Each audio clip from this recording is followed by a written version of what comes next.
उलमाए ज़वील एहतराम, खुसूसियत के साथ गुले गुलजार अशरफियत, हाज़रीन अहले सुन्नत व जमात, अस्सलामु अलैकुम व रहमतुल्लाहि व बरकातुहू। अल्हम्दुलिल्लाह अल्हम्दुलिल्लाहिल हन्नानिल मन्नान अल्लज़ी खलक़ल इंसान व अल्लमहुल बयान, वस्सलातु वस्सलामु अला रसूलिही सय्यिदिल इंसी वल जान व अला आलिही व अस्हाबिही दविल खैरि वल इहसान, अम्मा बअद। फ़अऊज़ु बिल्लाहि मिनश शैतानिर रजीम, बिस्मिल्लाहिर रहमानिर रहीम। लक़द जाअकुम रसूलुम मिन अनफुसिकुम अज़ीज़ुन अलैहि मा अनित्तुम हरीसुन अलैकुम बिल मुमिनीना रऊफ़ुर रहीम। क़ाल अल्लाहु तआला इन्नल्लाहा व मलाइकतहु युसल्लूना अलन नबी या अय्युहल्लज़ीना आमनू सल्लू अलैहि व सल्लिमू तस्लीमा। अल्लाहुम्मा सल्लि व सल्लिम अला सय्यिदिना मुहम्मदिन तनहल्लु बिहिल उक़द व तनफ़रिजु बिहिल कुरब व तुक़दा बिहिल हवाइज व तुनालु बिहिर रग़ाइब व हुस्नुल ख़वातिम व युस्तस्क़ल ग़माम बिवजहिहिल करीम व अला आलिहि व सहबिहि फ़ी कुल्लि लम्हतिन व नफ़सिन बिअददि कुल्लि मालूमिन लक। सदक़ल्लाहु मौलानल अज़ीम। इसका इको बंद कर दो, इको बंद कर दो।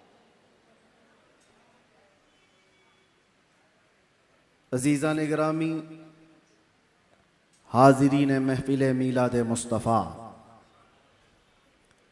आज की हमारी ये बज़्म, जैसा कि आपको मालूम है, 20 अप्रैल का दिन है।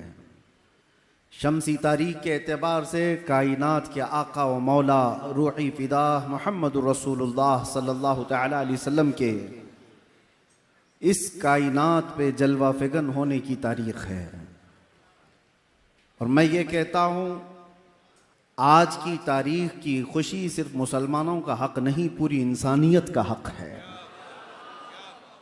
वो रसूल सिर्फ मुसलमानों के नहीं हैं, पूरी इंसानियत के लिए आए हुए हैं। इसीलिए कुरान ने ये नहीं कहा वमा अरसलनाका इल्ला रहमतल लिल मुमिनीन, बल्कि कुरान ये कहता है वमा अरसलनाका इल्ला रहमतल लिल आलमीन। महबूब, हमने आपको सारे जहानों के लिए रहमत बनाया है, सिर्फ मोमिनों के लिए नहीं। इसीलिए एक हिंदू शायर ने कहा था, और वहीं से हम शुरू कर रहे हैं, इश्क गर हो जाए तो चारा नहीं, इश्क गर हो जाए तो चारा नहीं, मोहम्मद पे सिर्फ मुसलमान का इजारा तो नहीं। मेरे अजीज़ों, अकल रखने वाले और समझ रखने वाले समझते हैं कि वो रसूल पूरी कायनात को एक इनकलाबी ज़िंदगी देने के लिए आए थे। इसीलिए गौर व फिक्र से मेरे आका की सीरत पढ़ने वाले यूं कहते हैं, सुबह तैबा में हुई बटता है बाड़ा नूर का, सदका लेने नूर का आया है तारा नूर का। आई नई हुकूमत सिक्का नया चलेगा, आलम में रंग बदला सुबह शबे विलादत। जिसने बहुत करीब से मेरे आका को देखा वो कहता है कि पूरी कायनात में अगर रंग बदला है तो वो मीलाद मुस्तफ़ा की बरकत से बदला है। आज का दिन मनाना ये रज़ा अकेडमी, सुन्नी जमीयतुल उलमा या सुन्नी बिलाल मस्जिद का ही हक नहीं है, और ना ही इस इलाके या किसी खित्ते के मुसलमानों के ऊपर यह फरीज़ा है, बल्कि आज का दिन हर उस बेवा को खड़े होने का है जिसको मेरे आका ने इज्जतें अता की है। आज का दिन हर यतीम का दिन है जिसको मेरे आका ने कंधों पर बिठा करके इज्जत अता की है। आज का दिन उन कमजोरों के लिए है जिनके सहारा मेरे मुस्तफ़ा सल्लल्लाहु अलैहि वसल्लम बनकर तशरीफ लाए।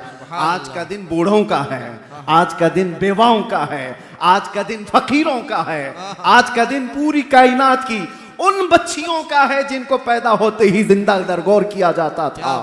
औरतों की इज्जत देने वाला रसूल आज के दिन आया है। बेवाओं को शरफ बख्शने वाला रसूल आज के दिन आया है। जिनको लोग अपनी महफिलों में नहीं बिठाते थे, उनके साथ मेरे आका ने महफिलें सजा करके, इज्जतें दे करके दुनिया को बताया था कि कायनात में सिर्फ तुम आदम की औलाद हो, न किसी गोरे को काले पर फजीलत है, न किसी गोरे को काले पर और न किसी अरबी को अजमी पर, किसी को किसी पर फजीलत नहीं। बल्कि मेरे आका सल्लल्लाहु अलैहि वसल्लम ने फरमाया कुल्लुकुम मिन बनी आदम व आदम मिन तुराब, तुम सब मिट्टी से बनाए गए आदम की औलाद हो।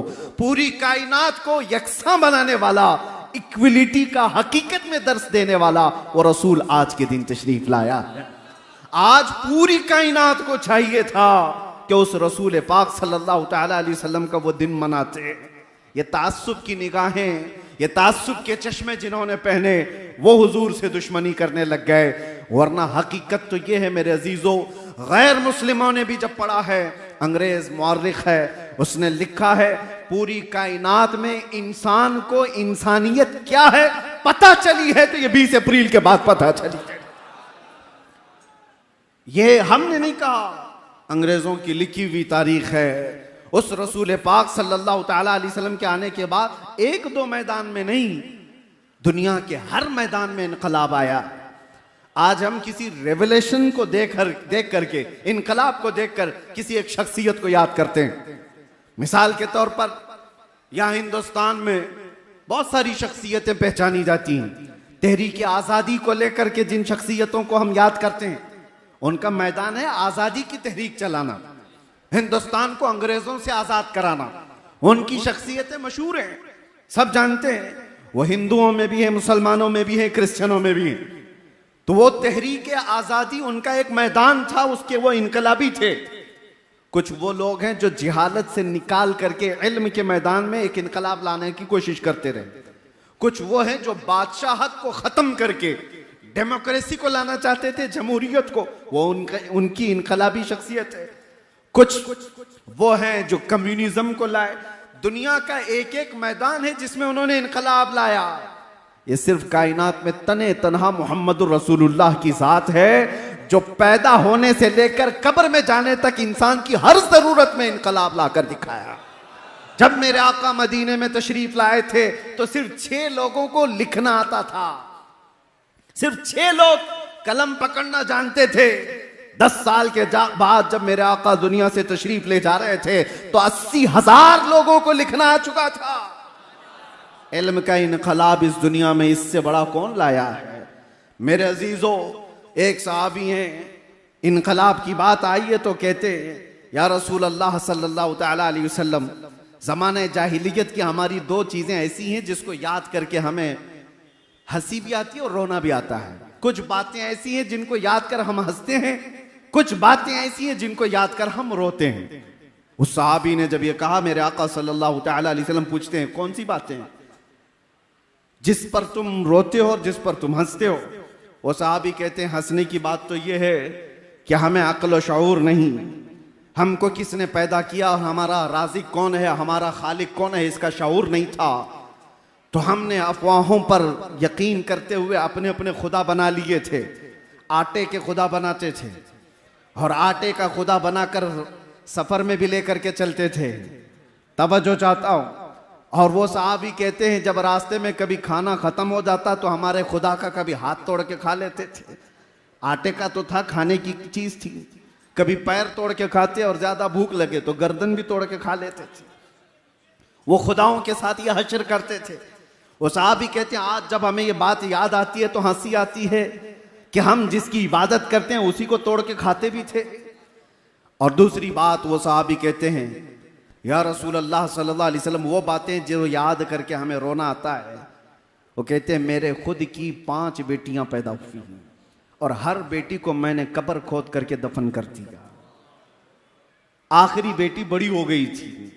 मेरे सफर में जाने के वक्त, मैं तिजारत के सफर पर था, मेरी बीवी ने बताया नहीं और बेटी पैदा हो गई।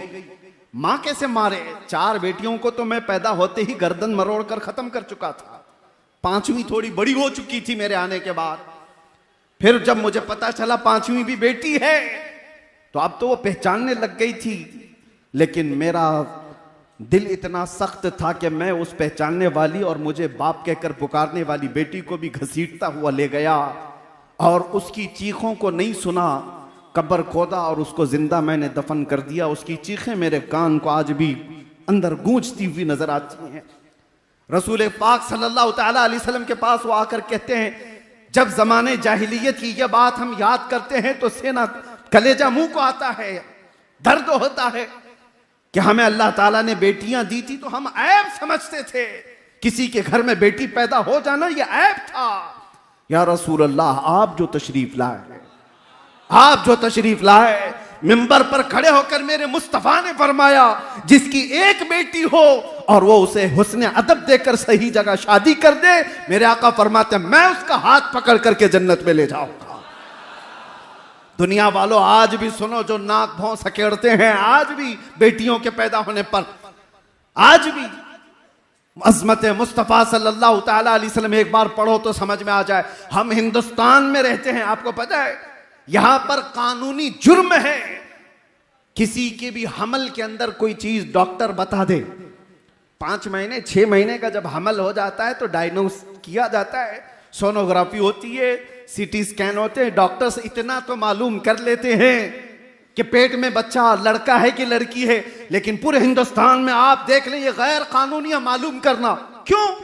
इसकी वजह क्या है? हमने तो हमारे कुछ साथियों से पूछा इंग्लैंड वगैरह में, कहा कि वहां तो डॉक्टर्स बता देते हैं कि बच्चे के आने की तैयारी कर लें। कहा हमारे यहां तो बहुत बड़ा जुर्म है, हॉस्पिटल्स में लिखा हुआ होगा कि अगर पूछ भी ले तो उस पर कानूनी जुर्म का मुकदमा दायर हो सकता है, उस पर फाइन है कि पेट में क्या है। मैंने मालूम किया तो पता चला आज भी यहां पर हामिला औरतें जाकर डॉक्टर से पूछती हैं, अगर डॉक्टर ने बता दिया बेटी है तो वो हमल को गिराने की बात करती है। आज भी ये इस तरक्की याफ्ता दौर में जब ये बातें हैं, कानून क्यों है आज कि हमल के अंदर जो चीज मौजूद है पेट के अंदर बताना गैर कानूनी क्यों है? इसलिए कि आज भी वो मानसिकता के लोग मौजूद हैं जो पेट में बच्ची को पाते ही 5 महीने और 6 महीने का हमल अबॉर्शन करा दिया जाता है, गिरा दिया जाता है। और आज से 1400 साल पहले इस नहुसत को मेरे आका ने कदमों से रौन दिया था। और एक नहीं, आपको यह भी मैं बताऊं, रसूल करीम सल्लल्लाहु तआला अलैहि वसल्लम के लिए एक बड़े दानिश्वर ने क्या खूब कहा, हुजूर बेटों के भी बाप हैं, हुजूर बेटों के भी बाप हैं, लेकिन बेटियों के बाप रहना सुन्नत, बेटों का बाप होना सुन्नत। होना और रहने में फर्क है। हुजूर बेटों के बाप तो हुए, लेकिन सारे 3 बेटे मेरे आका के पैदा हुए और बचपन में इंतकाल कर गए। लेकिन बेटियां 4 हुई और चारों जवान हुई और चारों जवान शादियां भी हुई। तो हुजूर की सुन्नत यह बताई गई, बेटियों का बाप रहना सुन्नत। मेरे आका सल्लल्लाहु तआला अलैहि वसल्लम ने दुनिया को यह मिजाज दिया जिसको तुम गला घोंट करके दफन कर दिया करते थे, यह हकीकत में बेटियां तुम्हारे लिए अजाब नहीं है। एक बार मेरे आका किसी जगह से गुजर रहे थे, एक सहाबी कहते हैं रात का वक्त था, एक घर पर बहुत तेज रोशनी आसमान से उतरती दिख रही थी। वो रोशनी है जो साहबे बसीरत देखते हो। आसमान से किसी खास घर पर ही नूर का उतरना, रोशनी का आना देखा जा रहा था। उस सहाबी ने कहा या रसूल अल्लाह सल्लल्लाहु अलैहि वसल्लम, इस एक घर पर ये रोशनी का मंजर कैसा दिखता है? मेरे आका ने क्या फरमाया, जाओ उस घर वालों से मालूम करना, 2 में से कोई एक चीज होगी उस घर के अंदर, 2 में से एक चीज होगी, या तो किसी यतीम बच्चे की परवरिश हो रही होगी या आज ही उनके घर में बेटी की पैदाइश हुई होगी। साहबी कहते जाकर मालूम किए तो उनके घर में बेटी की विलादत हुई थी। ये रहमत आलम सल्लल्लाहु तआला अलैहि वसल्लम ने बताया। आज हिंदुस्तान में मैं फख्र के साथ कहता हूं, हम उस रसूल के शहदाई हैं जिसने औरतों को वो बुलंद मकाम दिया। 1400 साल के बाद भी तुम नाक रगड़ करके भी अपनी बहनों को उस मकाम तक नहीं पहुंचा सकते। आज के जमाने में फिर मैं कहता हूं, ये कुत्ते हैं जो औरतों की इज्जत की बात करते हैं। कोई अपनी बहन को आज इज्जत देने वाला नहीं। ये वो तरक्की याफ्ता दुनिया है जहां आज भी एप्स्टीन फाइल खोले जा रहे हैं। औरतों की इज्जत पर डाका डालने वाले अगर औरतों की इज्जत की बात करें तो ये शर्म की बात है। ये ऐसी शैतान है जो फजर की नमाज की बात कर रहे हैं। इनके मुंह से औरतों की इज्जत अच्छी नहीं लगती, है ही नहीं। रियल में जो इज्जतें दी हैं मेरे आका ने दी हैं। और शादी भी मेरे आका ने फरमाई तो सबसे पहले 25 साल की उम्र में 40 साला बेवा खदीजतुल कुबरा से निकाह फरमाया। जब औरतों को बेवा होना भी एक अपशगुन कहला जाता था, आज भी है। आज भी हम तो बहुत बदल चुके, लेकिन यहां तो सती की रस्म भी थी। हिंदुस्तान में सती की रस्म भी हुआ करती थी। शोहर अगर मर जाए तो औरत को साथ में जला दिया जाता था, उसको जीने का हक नहीं था। थोड़ा अपग्रेड हुआ जमाना तो फिर यह कहा गया कि चलो उसको जलाया नहीं जाएगा, जंगलों में छोड़ दिया जाए। अब और अपग्रेड हुआ तो इतना कह दिया गया कि ठीक है, बनाओ संगार सब निकाल दिया जाए, किसी एक खास जगह में उसको रख दिया जाए। विधवा को कहीं अच्छी महफिलों में आने ना दिया जाए। कोई भी महफिल में आएगी तो अपशगुन है, काम बुरे हो जाएंगे। ये दुनिया का तस्वुर था। औरत का बेवा होना क्या उसके हाथ में है? क्या वो अपने इख्तियार से बेवा बनी है? किसी का शौहर कभी भी मर सकता है, उसका उसमें क्या कसूर है? लेकिन जिंदगी भर वो ये ऐब सहती रहती थी। आज भी बहुत सारी जगहों पर उनको मुआशरे से अलग किया जाता है, मगर मेरे मुस्तफ़ा सल्लल्लाहु अलैहि वसल्लम ने एक नहीं 9 बीवियां ऐसी निकाह फरमाई जो बेवा थी या मुतल्लका थी। मेरे आका सल्लल्लाहु ताला अलैहि वसल्लम ने ये जो इज्जत अता फरमाई, औरतों की बात मैं कर रहा हूं, ये तो एक हिस्सा है। आज के दिन किस किस मैदान पर हम गुफ्तगू करें, कहां कहां इज्जतें दी गई। औरतों की इज्जत पर बात इसलिए कर रहा हूं कि आज जरूरत है। हमारा वो दीन नहीं जहां पर 12 साल की बच्ची को बलात्कार करने वाला भी हुकूमत के तख्त पर बैठ करके मजे ले रहा हो। वो दीन नहीं है। ये दीन तो ये मेरे आका सल्लल्लाहु ताला अलैहि वसल्लम ने फरमाया, नजरों को भी उठाओगे तो नजर का जिना है। और ये भी नहीं है कि मुसलमान औरतों की इज्जत है। इस्लाम हर एक बेटी की इज्जत को वैसे ही समझता है जैसे मुसलमान बेटी की इज्जत है। ऐसा नहीं है कि जिना का अजाब, जिना की जो सजा है सिर्फ मुसलमान लड़की से करने पर जिना की सजा है। किसी भी घर की बेटी के साथ अगर किसी ने ज्यादती की तो सजा वही है। वो चाहे हिंदू की बेटी हो, चाहे वो यहूदी की हो, चाहे ईसाई की बेटी हो। ये इस्लाम ही है जो सारी बेटियों को एक सम्मान देता। यहां पर तफरीक नहीं है, इज्जतों की बात आए और मुसावात का दर्स देने वाला वो रसूल आज के दिन तशरीफ लाया है। औरतों को तो चाहिए था कि आज के दिन मेरे आका सल्लल्लाहु ताला अलैहि वसल्लम की अजमत के नारे लगाती। ये वो औरतें हैं जो आज भी 5 जेवर सब औरतों के यहां अक्सर पाए जाते हैं ना, देखे होंगे आप। गले में नेकलेस, दोनों हाथों में चूड़ियां, दोनों पैरों में पायल, तकरीबन सब औरतें पहनती हैं। तारीख आप पढ़ करके देखो, यूनान की उस वक्त की पॉश हुकूमतें भी और पहले के दौर की हुकूमतें भी ये मीटिंग करती थी औरत को इंसान समझा जाए कि नहीं समझा जाए।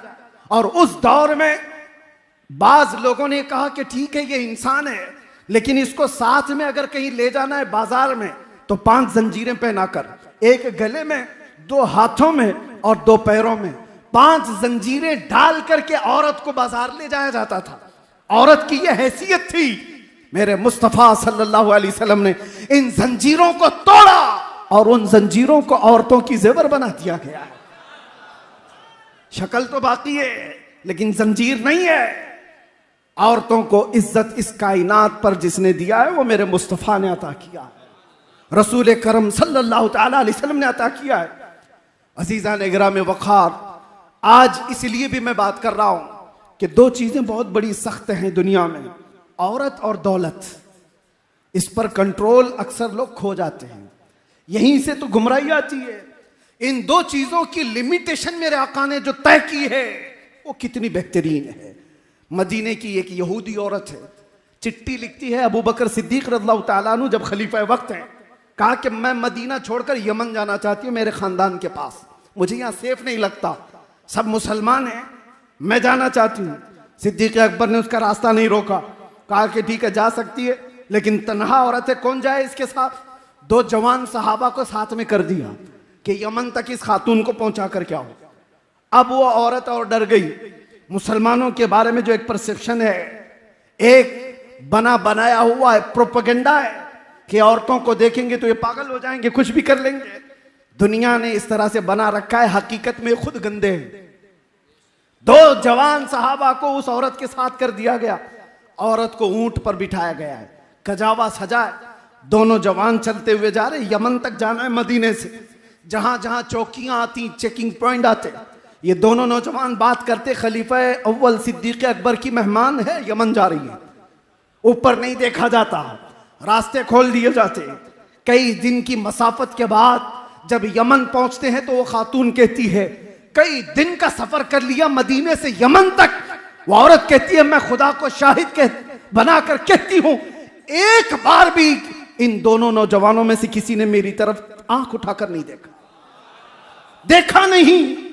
जब मैं उतरती, जब मैं चढ़ती, जब मेरी हाजतें होती तो ये नौजवान अपना चेहरा फेर लेते, एक बार भी इन्होंने देखा नहीं। यमन पहुंच करके वो अपने खानदान को जमा करती है और कहती है, मैं तो ये सोच रही थी मदीना अब सेफ नहीं है, मैं अपने खानदान के पास आ जाऊं, लेकिन ऐलान करती हूं, ऐ मेरे खानदान वालों, मैं भी वापस मदीने जा रही हूं, तुम भी वापस मदीने आ जाओ। औरतों की इज्जत अगर कहीं महफूज है तो वो दामन मुस्तफा में महफूज है।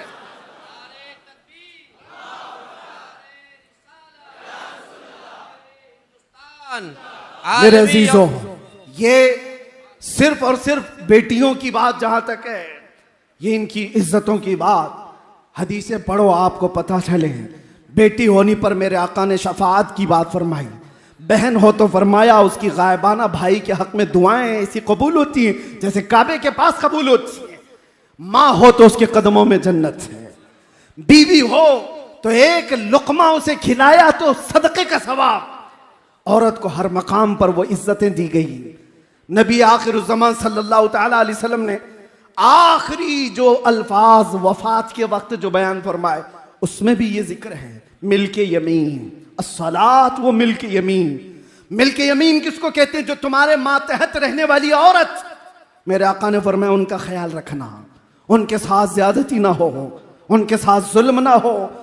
और हुजूर अकरम सल्लल्लाहु तआला अलैहि वसल्लम की सीरत आप पढ़ो, 10 बीवियां जो एक साथ रही, 10 बीवियां, और मुख्तलिफ रिवायात में जो 11 है तादाद, वो आगे पीछे किसी के इंतकाल के बाद, हजरत खदीजा जब तक थी तो कोई और बीवी नहीं थी, बाकी 10 बीवियां जब तक थी, एक भी बीवी ने कहीं कोई रिवायत नहीं बयान की कि हुजूर ने किसी पर हाथ उठाया, किसी ने नहीं कहा।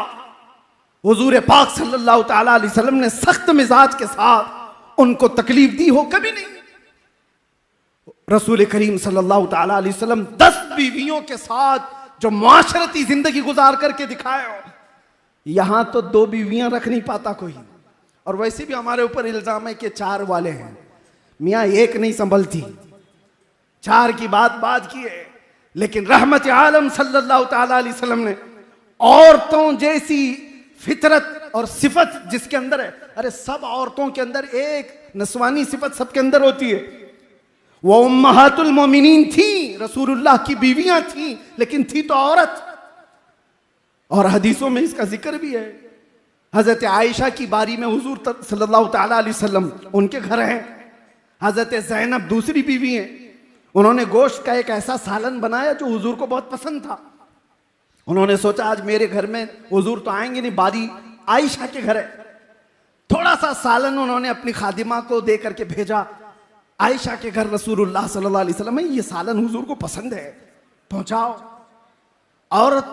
औरत होती है, खादिमा लेकर के आई। हजरत आयशा ने पूछा ये कहां से आया? कहा ज़ैनब के यहां से, कोनी मार के गिरा दिया। आज मेरे पास है रसूलुल्लाह, और मेहमान नवाजी जियाफत जो कुछ भी होगी वो आयशा के घर से होगी। मुख्तसर सी ये छोटी मोटी बातें हैं, औरतों के अंदर तो होती ही हैं।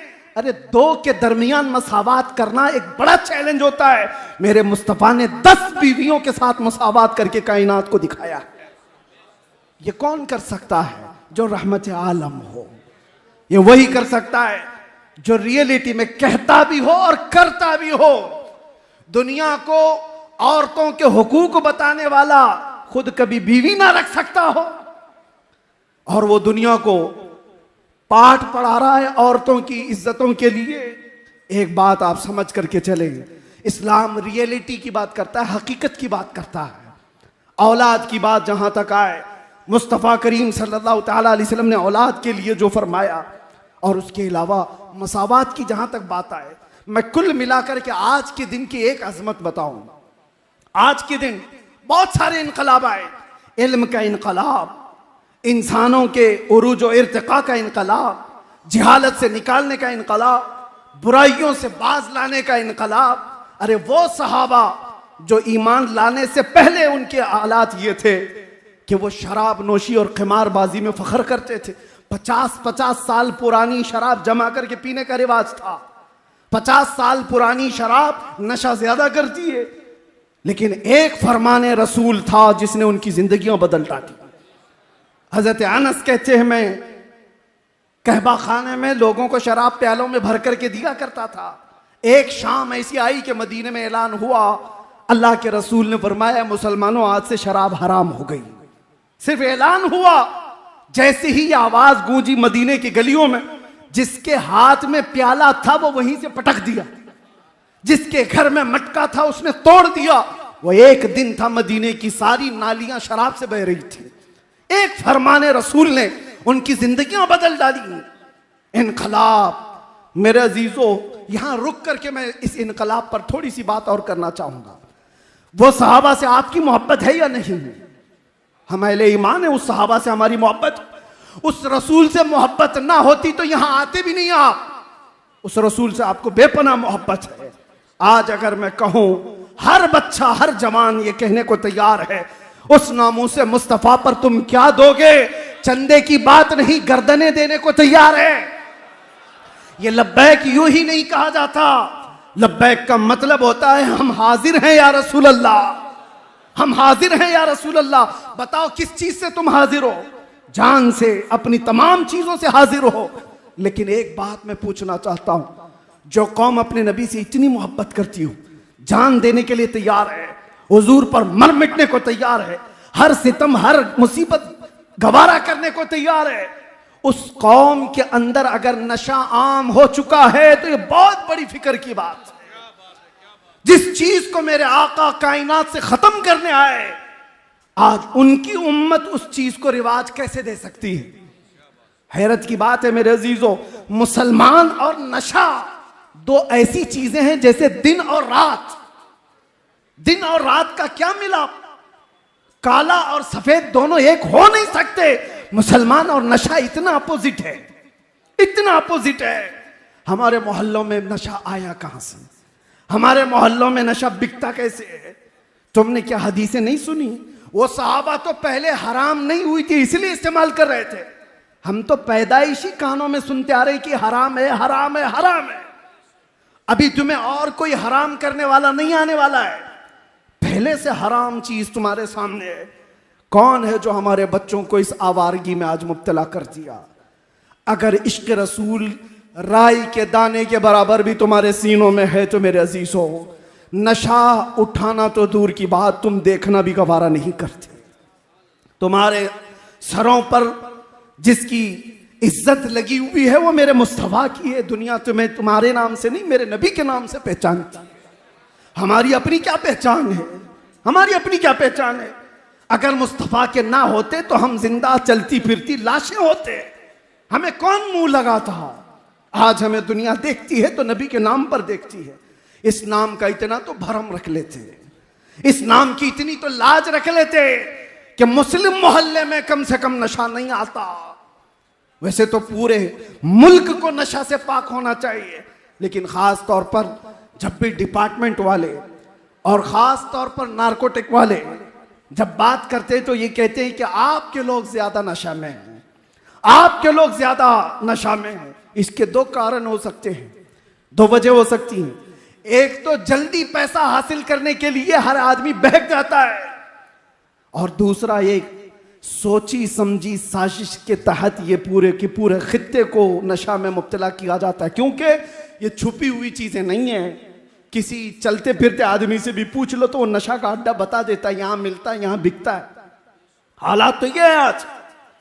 तो जब चलते फिरते आदमी को मालूम है तो हुक्काम वक्त जो पावर रखते हैं क्या उनको नहीं मालूम? सब मालूम है।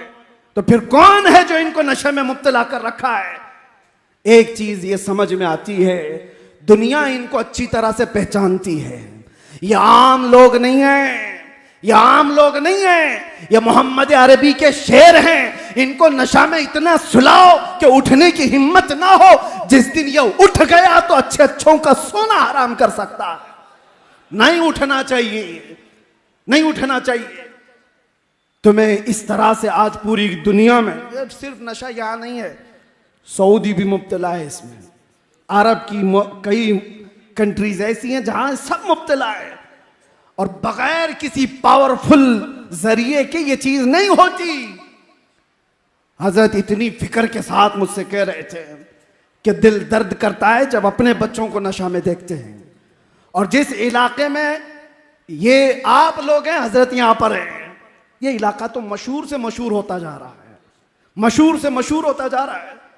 अजीजा ने गिराम वक़ार, अगर मुस्तफ़ा करीम सल्लल्लाहु अलैहि वसल्लम से राई के दाने के बराबर भी मोहब्बत रखते हो, बाज आ जाओ आज के दिन। इसलिए मैं कह रहा हूं कि तुम बर्बाद हो जाओगे तो तुम ये समझते हो कि किसको क्या पड़ी है। नहीं, मेरे आका तुम्हारे कदमों में कांटा भी चुभे तो उसका दर्द महसूस करते हैं। मेरे आका को दर्द होता है। अगर अपने नबी को कोई ईजा देना चाहता है तो क्या कोई ऐसा हिम्मत वाला आदमी है यहां पर जो रसूलुल्लाह को ईजा देना चाहता हो, मेरे आका को दर्द देना चाहता हो? हर जुमेरात को हमारे आमाल मेरे आका के सामने फरिश्ते पेश करते हैं। तुम्हारे सबके अमाल, हमारे सबके अमाल पेश किए जाते हैं। फला बिन फला ने पूरे हफ्ते में क्या क्या किया है, हमारे अमाल पेश होने वाले हैं। और हुजूर फरमाते, मैं सबको उनके बाप के नाम से पहचानता हूं, सबको पहचानते हैं मेरे आका। जो बच्चे गलत रवि में मुब्तला हुए, मेरी उनसे मुअद्दबाना इल्तिमास, मुझे छोटा समझो, जिस तरह से भी समझो, आज उठो, एक इनकलाब लेकर के आओ। आज उठो, एक रेवोल्यूशन लेकर के आओ। दुनिया आज भी तुम्हारी तरफ देख रही है कि बदलोगे तो तुम ही बदल सकते हो। तुम ही ने बदला था इस कायनात को, आज फिर बदलाव आएगा तो तुम्हारे जरिए से आएगा। दुनिया दूसरों की तरफ नहीं देख रही है, इसलिए कि दुनिया को पता है बदलने वाले मदीने से निकले थे, बदलने वाले बदर में आए थे, बदलने वाले ओहद में आए थे, बदलने वाले खंदक में आए थे, और कायनात को बदलने वाले करबला में आए हुए थे। मेरे अजीजों, आज उनके पैरोकार अगर तुम अपने आप को मानते हो तो उठो और बदलो। उठो, वो घर न हश्र न होगा फिर कभी, दौड़ो के जमाना चाल अपनी चल चुका। और फिर मुसावात की बात जहां तक मैं करना चाहता हूं, रसूल पाक सल्लल्लाहु ताला अलैहि वसल्लम ने जिन लोगों को उठाया था, एक शायर क्या खूब कहता है, एक अरब ने आदमी का बोलबाला कर दिया, खाक के जर्रों को हमदोश सुरैया कर दिया। खुद न थे जो राह पर औरों के हादी बन गए, क्या नजर थी जिसने मुर्दों को मसीहा कर दिया। मेरे आका सल्लल्लाहु ताला अलैहि वसल्लम ने उठाया है। आज के दिन की जो सबसे बड़ी बात मैं कह रहा था वो ये, 20 अप्रैल को वो रसूल तशरीफ लाया है जिसने इंसानों को उनकी हकीकत से आशना कराया है। तुम इंसान हो तो कैसे जियो, जानवरों की तरह नहीं। दुनिया तुम्हें जंगली बनाना चाहती है। हम देख रहे हैं बहुत सारे जंगल से छूटे हुए यहां पे भी आए हुए हैं, यहां पे मतलब दुनिया में, हमारे मुआशरे में आए हुए हैं। उनको देखकर लगता नहीं इंसानी शक्ल है। इंसानों की तरह जीना सिखाया मेरे आका ने, इंसान को इंसानियत से आशना कराया। सबसे बड़ा पैगाम है। जाहिर सी बात है, आप इंसान हैं, चाट कर तो नहीं खाते जमीन पर। आपके सामने चावल डाल दिया जाए, दाल डाल दिया जाए और कहा जाए चाट के खाओ, आप कहेंगे मैं बकरी कुत्ता थोड़ी ना हूं, मुझे प्लेट में दो, हाथ उठा करके खाऊंगा। तो इतना तो आपको पता है इंसान इस तरह से खाता है, इंसान वैसे नहीं खाता। तो मेरे आका ने यह भी बताया, इंसान इज्जतों का मुहाफिज है, कुत्तों और गधों की तरह जिना नहीं करता बाजारों पर। वो जानवर हैं, उनके यहां रिश्ते नहीं होते। जो गधा जिस गधी को पाले, जो कुत्ता जिस कुतिया को पाले, उनके यहां अक्ल और शऊर नहीं। लेकिन इंसान भी अगर उसी सिफत में जीना चाहता है तो मैं समझता हूं ये जंगल के राज की तरह जानवरों की तरह जीने का सलीका दिया जा रहा है। मेरे मुस्तफ़ा ने वो सलीका नहीं दिया। आज पूरी दुनिया को एक रिवाज दिया जा रहा है। ये कॉमन बातें, क्या मौलवियों की बात सुनते हो? आओ नंगे हो जाओ, आओ नंगे हो जाओ बाजारों में, तुम भी नंगे हम भी नंगे। आप क्या समझते हैं? आपको ये जो सोशल मीडिया चलाने के लिए दिया जा रहा है, मुफ्त में दिया जा रहा है। कभी आपने सोचा फेसबुक, व्हाट्सएप, इंस्टा और न जाने कितने ऐसे, ये स्नैपचैट, ये जो सोशल साइट्स है, एक दूसरे को चैट करने के लिए सबसे रीढ़ की हड्डी माने जाते हैं। इसका कोई सब्सक्रिप्शन चार्ज नहीं, 1 रुपया भी नहीं लिया जाता, 1 रुपया भी नहीं।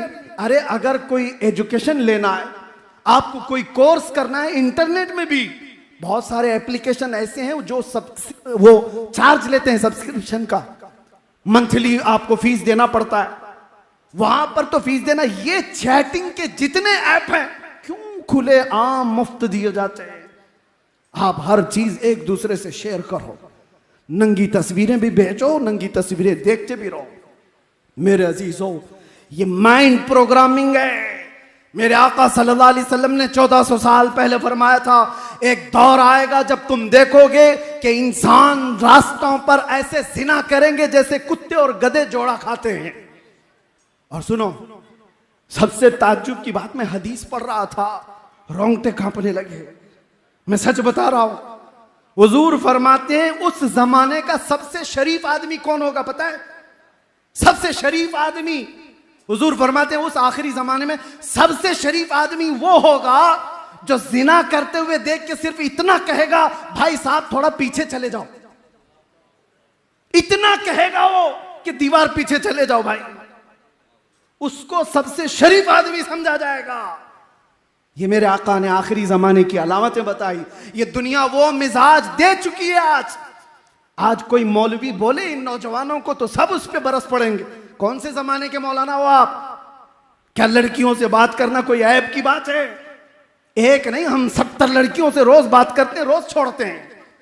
दुनिया ने तुम्हें इसकी आदत डलवा दी। ये इतना नॉर्मल कर दिया गया, कॉमन कर दिया गया कि किसी की इज्जतें कुछ नहीं होती। और फिर मैं कहता हूं, तुम अपनी बहनों की इज्जत की फिक्र क्यों करते हो जब दूसरों की बहनों पर रात की तारीकी में डाके डालते हो? क्यों अपनी बहनों की इज्जत की फिक्र? बल्कि वो दौर भी आ जाएगा जहां से दुनिया शुरू हुई थी। मेरे अजीजों, अब वो दौर भी तुम देखोगे कि बहनों को खुद ही लोग बाजारों में ला देंगे। बाप अपनी बेटियों को खुद लेकर के आएगा बाजार में। हमने मिस्र में देखा है, आज से तकरीबन 17 साल हो गए मैं आकर के भी। उस वक्त जब अभी सोशल मीडिया का दौर नहीं था, दरियाए नील पर नाचती हुई लड़कियां, ताज्जुब होता कि उधर से गाड़ी गुजर जाए तो आंखें बंद कर लें। लेकिन किसी साथी ने कहा कि ये तवाइफें नहीं है, ये नाचने वालियां नहीं है, ये फैमिली के साथ आई हुई लड़कियां हैं, उनके माँ बाप सामने बैठे हुए हैं। हैरत होती है, बाप लेकर के आता है। और ये किसी, मैं अरे गैर मुल्क की बात नहीं कर रहा, मुसलमान मुल्क की बात कर रहा हूं। हमने बगदाद में, इराक में भी ये सारे हरकतें होती हुई देखी हैं। क्या अब जमाना नंगा हो जाएगा? और इस तरह से तुम्हें आज मशहूर कर दिया गया कि तुम नेकियों को सुनना भी नहीं चाहते। आज कोई भी मौलाना कहे तो उसको फौरन बंद कर दो। अरे इसका मत सुनो। कोई चुटकुले सुनाने वाला हो, शादियों की बात करने वाला, औरतों की बात करने वाला, उसको वायरल करो, खूब सुनो उसको। मजेदार मुफ्ती है, मजेदार मौलवी है। लेकिन तुम्हें जिना से अगर कोई रोके, तुम्हारी आंखों की पाबंदी की बात करे, पुराने ख्यालात वाला आदमी है।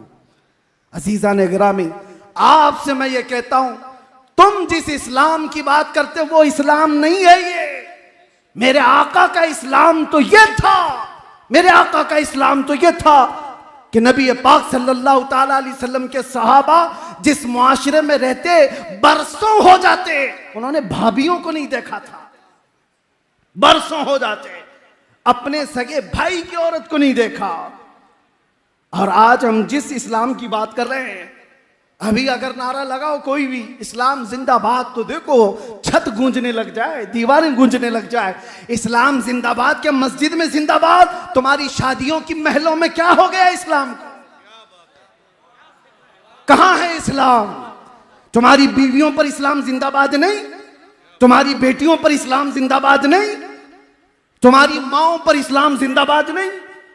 हम किसी शादी में जाने से अब घबराने लग गए, डरने लग गए। अक्सर ऐसा होता है, हम अपनी शक्ल शबाहत देखते, या ये उलमा भी होते होंगे, मियाँ हमको पर्दा करके जाना पड़ता है, बाकी पर्दे वाली तो सब खुले होती हैं। मर्दों को, उलमा को पर्दे में लेके जाया जाता है क्योंकि यह सब नंगी है। वो बात करती है फातिमा तो ज़हरा की, दिल पर चोट लगती है। मेरे आका की वो दुख्तरे नेक अख्तर, लगते जिगर, जिसका जनाजा भी किसी ने नहीं देखा, उससे निस्बत जोड़ने की बात करती है हमारी बहनें आज। और हद तो ये है, उस रसूलुल्लाह की बेटी के पर्दे का हाल ये है, हदीस मुबारक है, क़यामत के दिन लोग तो नंगे उठाए जाएंगे, लेकिन उस महशर के मैदान में भी एक आवाज आ रही होगी फरिश्तों की तरफ से, या अहले महशर गद्दू अबसारकुम फइन्न फातिमा बिन्त मोहम्मद तमर्रु इलल जन्ना। ऐ महशर वाले, अपनी आंखें नीची कर लो, मोहम्मद की बेटी फातिमा जन्नत की तरफ जा रही है। उस दिन भी ऐलान होगा, और हमारी औरतें हों उनसे निस्बत जोड़ने की बात करती हैं। ये बेहयाई का दौर। आज इस इनकलाबी दिन पर मेरा ये पैगाम है, मेरे आका सल्लल्लाहु अलैहि वसल्लम ने जिस नुक्ते पे हमें छोड़ा था, आओ उस नुक्ते पर। मेरे आका करीम सल्लल्लाहु तआला अलैहि वसल्लम दुनिया से जाने से पहले एक मर्तबा ऐसा हुआ कि रोए मेरे आका ने। हुजूर से सैयदना अबू बकर सिद्दीक ने पूछा, या रसूल अल्लाह सल्लल्लाहु अलैहि वसल्लम, गम किस बात का? मेरे आका फरमाते हैं, भी मेरे पास दुनिया आई थी, उसने कहा मेरा मालो मता ले लो, मैंने ठुकरा दिया। दुनिया ने कहा मेरा हुस्न जमाल कबूल कर लो या रसूल अल्लाह, एक से एक लड़कियां आपकी खिदमत में होंगी। हुजूर फरमाते मैंने ठुकरा दिया, मुझे तेरे हुस्न जमाल की भी हाजत नहीं, तेरे दौलत और माल की भी नहीं। तो दुनिया मुझे ये कह करके गई, या रसूल अल्लाह, आज आपने मुझे ठुकराया, लेकिन आपके बाद आपकी उम्मत ऐसा नहीं कर सकेगी, वो मुझे ले लेगी, मेरे हुस्न और जमाल में मसरूफ हो जाएगी, मेरे दौलत और माल में गर्क हो जाएगी। हुजूर फरमाते दुनिया की इस बात ने मुझे रुला दिया, दुनिया की इस बात ने मुझे रोने पर मजबूर किया। मेरे आका सल्लल्लाहु तआला अलैहि वसल्लम को अगर गम था तो इसी दौर का था ये, जब उम्मत मेरे आका की तरफ देख भी नहीं रही। आज साल में एक मर्तबा क्या हम जलसा करके उस नबी रहमत का हक अदा कर सकते हैं? उस कायनात के आका और मौला की खिदमात का हक अदा कर सकते हैं? जिंदगी भर सज्जे शुक्र अदा करने के बाद भी मेरे मुस्तफा के निकले हुए आंसू के कतरे का भी हक पूरी उम्मत नहीं अदा कर सकती, पूरी उम्मत नहीं अदा कर सकती। जो न भूला हम गरीबों को रजा, याद उसकी अपनी आदत कीजिए। आज मेरा पैगाम सिर्फ ये, मैं दर्द दिल के साथ कहता हूं, दुनिया तुम्हें देख रही है और मेरे नबी के नाम से देख रही है, और आज तुम यहां पर कहते हो मुझे देख करके मैं जो चीखता चिल्लाता हूं, मेरे ऊपर बड़ी पाबंदियां जो कुछ भी लगाने की कोशिशें की जा रही, इसलिए कि जज्बात का मुकर्रिर बना, इसलिए सिर्फ कि लोग हुजूर की शान रिसालत में भौंकने लग गए। और मैं कभी इसके दर पर्दा सोचता हूं, आखिर ये कुत्ते भौंकने तक आए क्यों? इनको यहां तक का रास्ता दिया किसने? मेरे आका को इन्होंने देखा नहीं, हुजूर को समझा नहीं, सोशल मीडिया उठा करके नबी को गालियां देने लग गए। इनके पीछे जब रीजन तलाश किया जाता है तो ये बदअमल मुसलमान नजर आते हैं, इनको देख करके वो नबी को गालियां दे रहे हैं। मुसलमान ऐसे होते हैं, इसलिए इनका नबी ऐसा होगा। मुआज़ल्लाहि रब्बिल आलमीन, क्या आज हमारी जिंदगी इस मोड़ पर आ गई कि हमारी वजह से मेरे नबी की इज्जत पर उंगलियां उठने लग जाए? हमारी जिंदगी आज इस मोड़ पर आ गई कि हुजूर को पढ़े बगैर आदमी गाली देने लग जाए, इसलिए कि मैंने अमल ऐसे दिखाए लोगों को। शराब की बोतल हमारे हाथ में आ गई, नशे के अड्डे पर मैं बैठा, ताश के पत्ते हमारे गलियों में, तो दुनिया फिर ये समझने लगी कि मोहम्मद का पैगाम यही था। दुनिया तुम्हें देख करके नबी को पहचानती है, वो पढ़ती नहीं है, देख करके समझती है। हर जमाने में मुसलमान अपने नबी का तर्जुमान रहा है, एम्बेसडर रहा है। बदलो अपनी जिंदगी को, और अगर आज ना बदले तो वो दिन इंतजार करो जब खबर में रखे जाओगे। बुजुर्गों ने फरमाया, फरिश्ते सवाल करेंगे तेरा रब कौन है, तेरा दीन क्या है। तीसरा सवाल मेरे नबी को दिखा कर कहेंगे।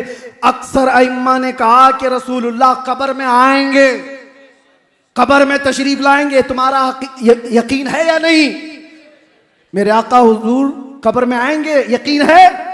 बुजुर्गों ने फरमाया वो वक्त भी आएगा मुसलमान, संभल जा, जिस वक्त तीसरा सवाल फरिश्ते हुजूर को दिखाकर पूछ रहे होंगे इनके बारे में क्या कहता था। बुजुर्गों ने फरमाया हुजूर अपना चेहरा फेर लेंगे और कहेंगे खबरदार मेरी तरफ देखना मत। हुजूर अगर फरमा दिए या रसूल अल्लाह, अगर तुमसे जो मुंह छुपाऊं तो करूं किसके सामने? क्या और किसी से तवक्को नजर की है? मुझे बताओ नौजवानों, जिस वक्त कब्र में मेरे आका अपना चेहरा फेर ले और कहे मेरी तरफ मत देखना, इसलिए कि दुनिया में तुझे किसी और का चेहरा पसंद था, बात मेरी करता था, काम किसी और के। हुजूर को लब्बैक लब्बैक लब्बैक कहकर पुकार रहा है और फिर गलियों में तेरे तमाशे क्या है? तू अगर नबी का नहीं बन सका तो कब्र में किस चीज के इंतजार में जाएगा इस दुनिया से? और फिर याद रखना, हुजूर ने अगर चेहरा फेर लिया तो पूरी रहमत खुदा हमसे फिर गई। रहमत खुदा जिससे रूठ गई उसका क्या होगा? फिर ना खबर है उसकी, ना हशर है। हशर में भी कोई उसका मावा उमलजा नहीं रहेगा। इसीलिए मुझे बार बार घूम फिर करके उसी बात पर आना पड़ता है। बरेली के इमाम ने हमारे दिलों पर उंगली रख करके कहा था, आज ले उनकी पनाह, आज मदद मांग उनसे, कल ना मानेंगे कयामत में अगर मान गया। वहां तो सब मानेंगे, सब मानेंगे। आज ले उनकी पनाह और आज मदद मांग उनसे। और रसूल रहमत सल्लल्लाहु ताला अलैहि वसल्लम है जो गिरतों को उठाने के लिए आए हुए थे। दुनिया को एक आज का पैगाम मैं ये भी देना चाहता हूं। ऊंच नीच की बात करने वाले, कास्टिज्म की बात करने वाले, हमारे यहां कोई कास्टिज्म नहीं है। बिरादरियां बनी होंगी ये पहचान के लिए, और कुरान में अल्लाह ताला ने फरमाया वजअलनाकुम शुउबन व क़बाइल लितआरफू, तुम आपस में एक दूसरे को पहचान सको, इसलिए तुम्हारे अंदर कबीले बने, खानदान बने। ये नहीं कि तू नीच है मैं ऊंच हूं, ये नहीं है कि तू अंसारी है ये मंसूरी है और ये पठान है और ये खान है, इसका इससे नहीं हो सकता, उसका इससे नहीं हो सकता। कबीले इसलिए नहीं बने, एक दूसरे के तारुफ के लिए बने, एक दूसरे की पहचान के लिए बने। अब सुनो, मैं हदीस रसूल बताता हूं। दुनिया आज तक ये फर्क नहीं मिटा पाई। हमारे यहां भी आज कल को देखना जनगणना होगी तो उसमें भी कास्ट पूछी जाएगी। कास्ट को बरकरार रखना है। क्यों एक इंसान नहीं हो सकता कोई? सारे इंसान पैदा होने का तरीका एक ही है, मां और बाप से, लेकिन इनको इस तरह कास्ट में बदल कर रख दिया जाता है। आज जो हमें मसावात का दर्स देना चाहते हैं, मैंने गुजरात की सरजमीन पर कई लोगों के दुख सुने। ऐसे नहीं जो मुजरिम हैं, ऐसे लोग जो डिपार्टमेंट में आला ऑफिसर हैं, पढ़ लिख करके वो ओहदे पर आ गए, लेकिन वो कहते हैं हमारी बिरादरी छोटी है तो हमें आज भी गांव का मुखिया खटिया पे भी बैठने नहीं देता, चाहे मेरे स्टार लगे हुए। ये हालात बना दिए गए। मैं किसी का नाम लेकर नहीं कर, आज भी ये कास्टिज्म का जो भूत सवार है, कई जगहों पर जाकर देखो, छूत छात आज भी छूत छात से जूझ रहा हुआ ये मुआशरा। मेरे मुस्तफा की बारगाह में आओ, अल्लाहु अकबर। मदीने तैयबा में एक साहबी हैं जाहिर बिन हराम रदी अल्लाह ताला अन्हु, सब्जी बेचा करते थे, सब्जी फरोश थे और गांव से सब्जी लाकर मदीने में बेचते थे। सूरत की अच्छी नहीं थी, लोग जो है दूर हटते थे, फटे पुराने कपड़े पहनकर आते, पसीना जिस्म में रहता। आमतौर पर किसान लोग अपनी किसानी करते करते थक जाते हैं। इसी तरह जाहिर बिन हराम थे, बाजार में सब्जी बेच रहे हैं। अचानक पीछे से कोई आया और आंखों पर हाथ रख दिया, पूछा पहचानो कौन है? जाहिर बिन हराम वो कहते हैं इस पूरे भरे मदीने में मुझे कोई छूता नहीं, अगर मेरे चेहरे पर कोई हाथ रखा है तो आमिना का लाल ही होगा। बगैर किसी ताखीर के कहा ये मोहम्मद रसूलुल्लाह के हाथ हैं, और फिर अपने जिस्म को हुजूर के जिस्म से टच करने लग गए, लगाने लग गए। ऐसा नहीं कि मेरे आका हटने लग गए, हुजूर ने भी अपना जिस्म उनको लगा दिया। और उसके बाद हुजूर ने ऐसे ही मदीने की गलियों में, बाजार में जहां ये खड़े थे, ऐलान किया, कौन है जो मेरे गुलाम को खरीदेगा? जाहिर बिन हराम कहते, या रसूल अल्लाह, मुझ जैसे बदसूरत को कौन खरीदेगा? लोग तो मुझे टच भी नहीं करते, आप मुझे बेचने की बात कर रहे हैं। हुजूर पाक सल्लल्लाहु अलैहि वसल्लम ने सीने से सीना लगाया और कहा, याद रख जाहिर बिन हराम, तेरी अल्लाह की बारगाह में बड़ी मौकात है, तेरा मकाम है अल्लाह की बारगाह में, तुझे अल्लाह और उसके रसूल खरीदेंगे। गुलामों को जिसने हाथों से उठाया है, और आपको पता है फतेह मक्का के दिन एक बहुत अलग है। फतेह मक्का आपने सुना होगा, तकरीरों में हो, किताबों में। एक चीज मुझे लगती है, 10,000 सहाबा आए थे फतेह मक्का के दिन। ये वो मक्का है जहां 13 साल तक सहाबा को इतना तड़पाया गया है कि अंगारों पे सुलाया गया है। और सबसे मशहूर सहाबी आप भी जानते हैं, बिलाल हबशी। बिलाल हबशी को क्या नहीं किया गया? पैर में रस्सी डालकर औबाश लड़के खींचते थे, गरम रेत पर सुला करके सिल सीने पर रखी जाती थी। सारी ईजाएं दी गई हैं, सबको पता है। 10,000 सहाबा के साथ 6 साल के बाद जब मेरे आका वापस मक्का में आए, अब ताकत तो पावर किसका था? पावर रसूलुल्लाह के हाथ में, ताकत और आज की सल्तनत हुजूर के पास है। सारे मक्का में लोग भागे भागे फिर रहे थे जान बचाकर, क्योंकि उन्हें मालूम था, और सहाबा भी जोश में आए हुए थे। ये वो मक्का के कुफार और मुशरिकीन हैं जिन्होंने रसूलुल्लाह के दांत मुबारक भी शहीद की। ये वो लोग हैं जिन्होंने अमीर हमजा का कलेजा चबाया है। ये वो लोग हैं जिन्होंने सूली पर चढ़ा करके हमारे सहाबा को मुसला किया है, कान नाक आंख काटे। बदर देखा, उहद देखा, खंदक देखा, उसके बाद सबर कहां से आता? लेकिन फतेह मक्का जिस दिन हुई, मेरे आका तशरीफ लाए, साहबा कह रहे थे कि आज तो बदले का दिन है, गोश्त के छितड़े उड़ाने का दिन है। हुजूर ने उसको बदल करके कह दिया। साहबा कह रहे थे अल यौम यौमुल मलहमा, हुजूर ने फरमाया अल यौम यौमुर रहमा, आज के दिन रहम करने वाला दिन है। इज़हबू अंतुम तुलका, जाओ तुम सबके सब आजाद हो। एक साहबी आए, कहा या रसूल अल्लाह, सबको यकीन नहीं हो रहा है, कहां जाएंगे सब? हुजूर ने फरमाया जो मेरे दादा अब्दुल मुत्तलिब के घर में जाएगा वो अमान में है। फिर हुजूर ने फरमाया जो अबू सुफियान के घर में जाए वो अमान में है, जो हरम में आए वो अमान में है। कई घरों का हुजूर ने नाम बताया। अब ये वाकया बताने का जो मेरा मकसद है, सुनो तो बच्चों। आखिर में एक सहाबी पूछते हुए आए कि बहुत सारे हरम में नहीं आ पा रहे, बहुत सारे अब्दुल मुत्तलिब के घर नहीं जा पा रहे, बहुत सारे अबू सुफियान के घर नहीं जा पा रहे, उनके लिए कोई अलग पैगाम है? अल्लाह अकबर। अब मेरी इस गुफ्तगू का मतमह नजर, मकसूद नजर, हुजूर ने ऐलान फरमाया किसी रास्ते पर एक डंडा लगाकर झंडा गाड़ो बिलाल हबशी के नाम का, बिलाल के नाम का झंडा। कहा कि ये क्या होगा? कहा जो इस झंडे के नीचे आएगा उसको अमान दी जाएगी। अरे वहां सिद्दीक अकबर भी थे, फारूक आजम भी थे, उस्मान गनी, हैदर कर्रार, बड़े अजिल्ला साहबा हैं। लेकिन फतेह मक्का के दिन एक झंडा बिलाल हबशी के नाम का लगाया गया और कहा गया आ जाओ, इसके नीचे जो आएगा वो अमान। दुनिया को मेरे आका ने बताया जिसको तुम पैरों में डाल करके खींचते थे रस्सियां, जिसको सीने पर सिल रख करके इजाएं देते थे, आज तुम्हें अगर अपनी जान बचानी है तो उसके झंडे के नीचे आना होगा। और तुमने जिसको गुलाम गुलाम गुलाम कहा था, आज वो तुम्हारी जानों का मुहाफिज झंडा लेकर खड़ा है। गुलामी से मेरे आका ने नजात दी थी। ये इसीलिए मैंने शुरू में कहा खाक के जर्रों को जिसने हमदोश सुरैया कर दिया। रसूल करीम सल्लल्लाहु तआला अलैहि वसल्लम ने इंसानियत की बराबरी का जो ऐलान फरमाया, आप देखें।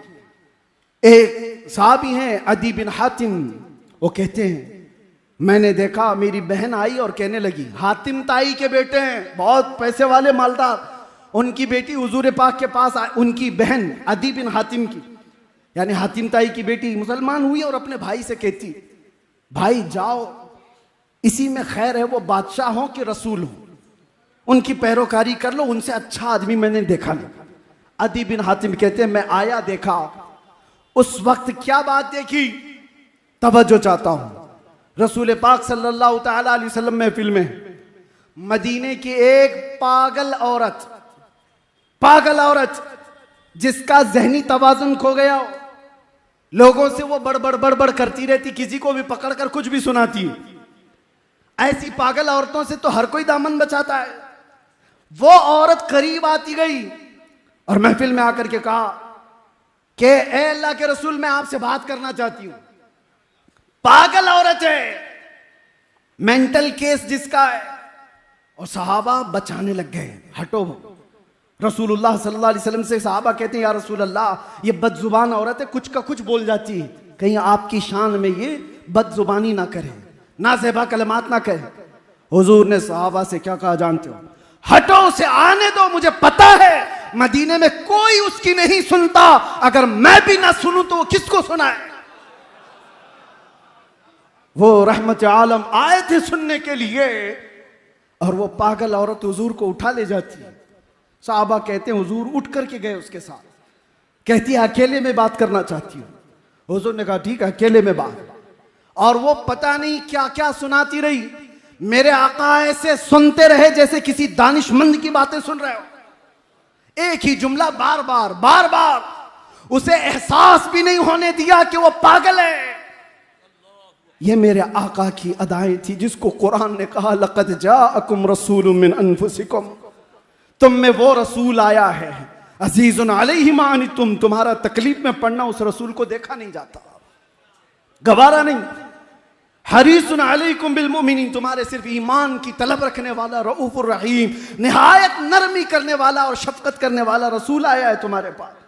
अजीज़ान गिराम वक़ार, कहने को बहुत सारी चीजें हैं, आज के दिन का मेरा यही पैगाम काफी है। आप उठो, जिस पैगाम को मेरे आका ने पूरी कायनात में फैलाया, पूरी कायनात में। तुम ख्वाहिशात के पुजारी नहीं हो, तुम माबूदाने बातिल के पुजारी नहीं हो।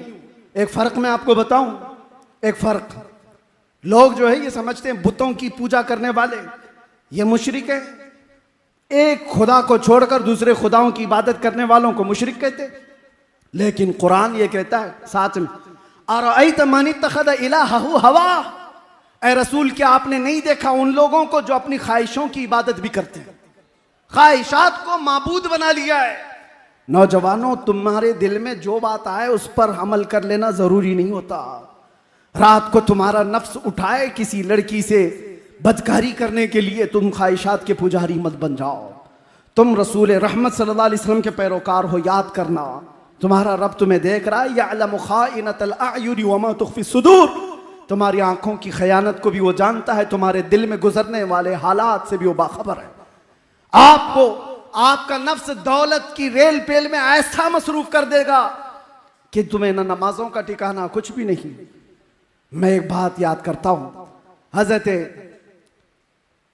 दाऊद ताई बहुत बड़े सूफी बुजुर्ग हैं, उनसे उनके मुरीद ने पूछा हुजूर कुछ नसीहत कर दे। उन्होंने कहा मैं मसरूफ हूं, जुबान खोलते ही नहीं थे दिन भर। कहा दो बातें कहता हूं वो सुनकर चले जा। एक बात ये, अल्लाह ने तुझे जिस जगह जाने से मना किया वहां कभी दिखना मत, और जहां आने के लिए कहा वहां कभी गैर हाजिर रहना मत। बस ये दो चीजें।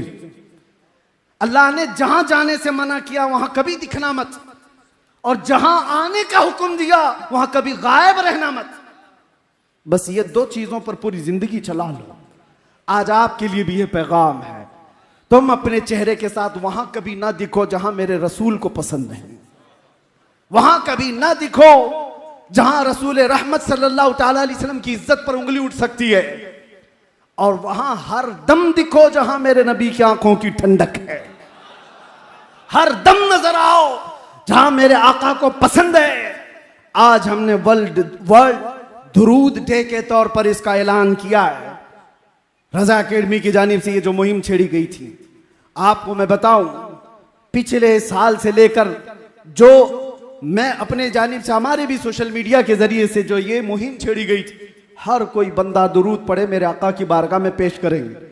और हमने 1200 करोड़ मरतबा दुरूद पढ़ने का आज़म किया था, 1200 करोड़ मरतबा, और उसके लिए सारी टीम लगी हुई थी। अल्लाह अकबर, मैं उस वक्त दंग रह गया। उम्मत मेरे मुस्तफ़ा से कितनी मोहब्बत करती है कि मीलाद मुस्तफ़ा से पहले ही हमारे पास 1,17,000 करोड़ मर्तबा के दुरूद आए। मामूली चीज नहीं है, मामूली चीज नहीं है। 1,17,000 करोड़ दुरूद। इससे फिर दिल में यह बात आती है, उम्मत गुनहगार हुई है, गद्दार नहीं है। आज भी इनके दिलों में वो शमा रोशन है, बस थोड़े से इस दिए को तेज होने की जरूरत है, इसकी लौ को थोड़ी सी भड़कने की जरूरत है। लेकिन होश के साथ मेरे आका सल्लल्लाहु ताला अलैहि वसल्लम की मोहब्बत का नशा जिसके सर चढ़ता है, फिर मेरे अजीजों वो नशा के नुक्कड़ पे नजर नहीं आता। वो नशा है जो धतूरा है, वो नशा है जो अफयूम, चरस, गांजा, कुकी, अफयूम तुम्हें तुम्हारी इंसानियत से भी बेखबर कर देगा। वहां तो बंदा माँ और बीवी के बीच में फर्क नहीं कर पाता।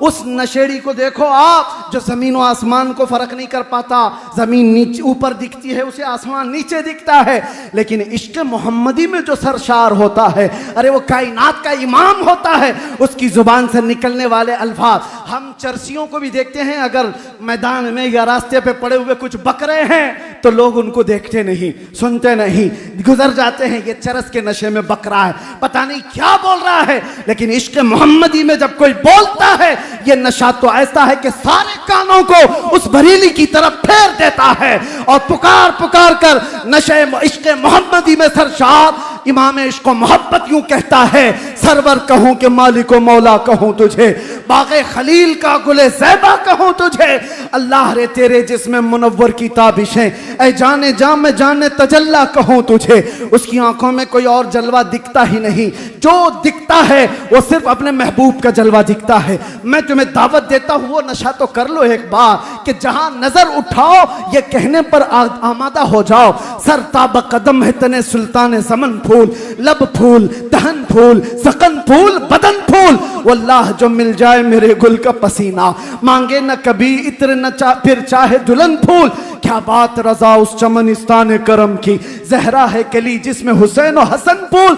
और जब लुटाने की बात आए तो एक नशेड़ी को भी हमने देखा, वो माँ के गले से चैन खींच करके अपना नशा तैयार करता है, वो बहन को चाकू मार करके भी पैसे चुराता है। लेकिन इश्क मोहम्मदी में जो सरशार होता है, अल्लाह अल्लाह, वो क्या कुछ नहीं लूटा था। अरे यूं कहता है, या रसूल अल्लाह क्या पेश करूं आपके लिए, जमीनो जमा तुम्हारे लिए, मकीनो मकान तुम्हारे लिए, चुनीनो चुना तुम्हारे लिए, बने दो जहां तुम्हारे लिए। आका सिर्फ इतना ही नहीं, दहन में जुबान तुम्हारे लिए, बदन में है जान तुम्हारे लिए, हम आए यहां तुम्हारे लिए, उठे भी वहां।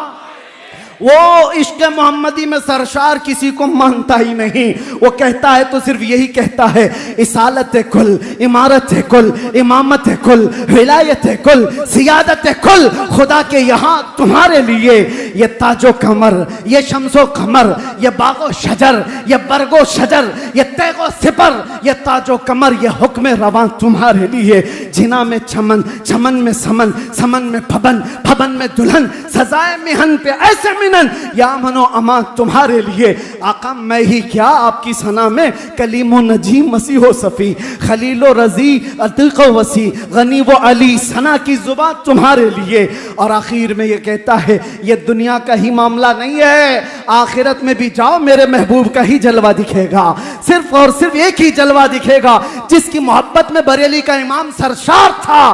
कहता है कयामत के दिन सारी मखलूक ये देखती रहेगी, खलीलो नजी मसीहो सफ़ी, सभी से कहीं कहीं न बनी, खलीलो नजी मसीहो सफ़ी, सभी से कहीं कहीं न बनी। ये बेखबरी की खल्क फिरी कहां से कहां तुम्हारे लिए।